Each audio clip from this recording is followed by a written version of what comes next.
بسم اللہ الرحمن الرحیم رب یسر ولا تعسر وتمم بالخیر۔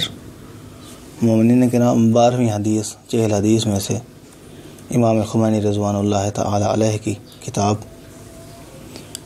اصول کافی سے انہوں نے نقل کی ہے۔ یہ حدیث بھی محمد بن یعقوب کلینی علیہ الرحمہ وہ نقل فرماتے ہیں امام جعفر صادق علیہ السلام سے۔ امام علیہ السلام فرماتے ہیں کان امیر المؤمنین علیہ السلام یقول نبہ بالتفکر قلبک وجافع عن اللیل جنبک واتق اللہ ربک۔ یہ تین باتیں امیر المؤمنین حضرت علی علیہ السلام فرماتے ہیں۔ فقط انہوں نے یہ نہیں کہا کہ قال امیر المؤمنین یا یقول امیر المؤمنین، یہ لفظ نہیں ہے، بلکہ کان امیر المؤمنین علیہ السلام یقول، یعنی کہا کرتے تھے۔ یہ دوام پر دلالت کرتا ہے، استمرار پر دلالت کرتا ہے کہ اکثر امیر المؤمنین حضرت علی علیہ السلام یہ تین باتیں کہا کرتے تھے، فرمایا کرتے تھے، بیان کیا کرتے تھے۔ کون سی تین باتیں؟ پہلی چیز نبہ بالتفکر قلبک، کہ اپنے دل کو تفکر کے ساتھ بیدار کرو، غور و فکر کے ساتھ بیدار کرو۔ اور غور و فکر کے حوالے سے متعدد حکایات بیان کی جا سکتی ہیں۔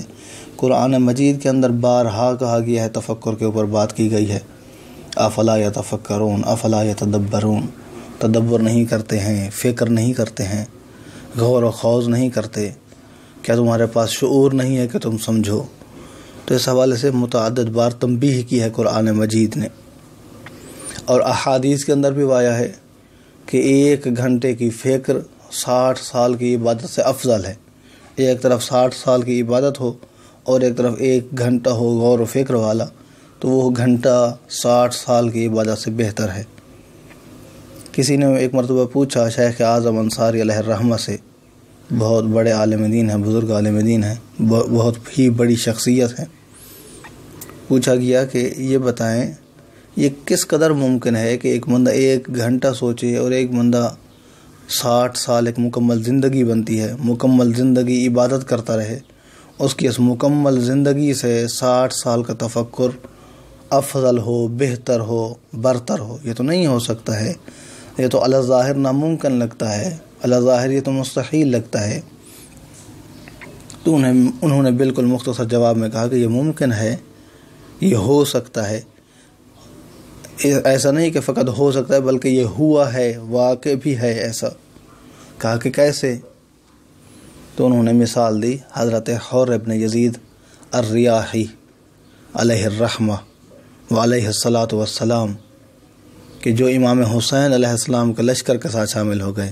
ایک لمحہ تھا کہ وہ امام حسین علیہ السلام کے مقابلے میں تھے، ایک لمحہ تھا کہ وہ امام علیہ السلام کے راستے کو روک رہے تھے، اور ایک لمحہ ایسا آیا کہ وہ امام علیہ السلام کے آوان و انصار میں شامل ہو گئے اور اس مرتبے پر پہنچ گئے کہ جہاں پر معصوم امام، زمانے کا امام مہدی علیہ الصلاۃ والسلام بھی کہتے ہیں بے ابی و امی لکم الفدا، کہ میرے ماں باپ تمہارے اوپر قربان ہوں، اے حسین کے شہداء، اے حسین کے آوان و انصار، میں مہدی کے تمہارے اوپر ماں باپ قربان ہوں۔ تو یہ مرتبہ انہوں نے تفکر کے ذریعے سے پایا ہے۔ تفکر انتہائی اہم ہے۔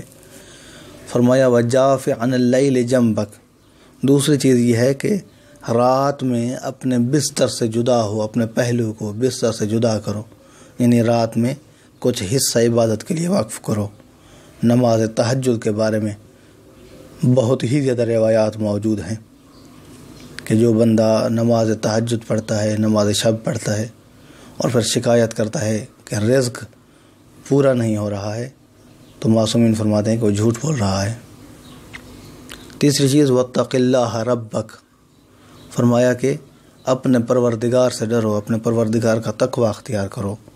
تو 3 چیزیں انہوں نے بیان فرمائی ہیں، تفکر کرو، شب کا ایک حصہ عبادت کے لیے وقف کرو، اور اللہ کا، اپنے پروردگار کا تقوی اختیار کرو۔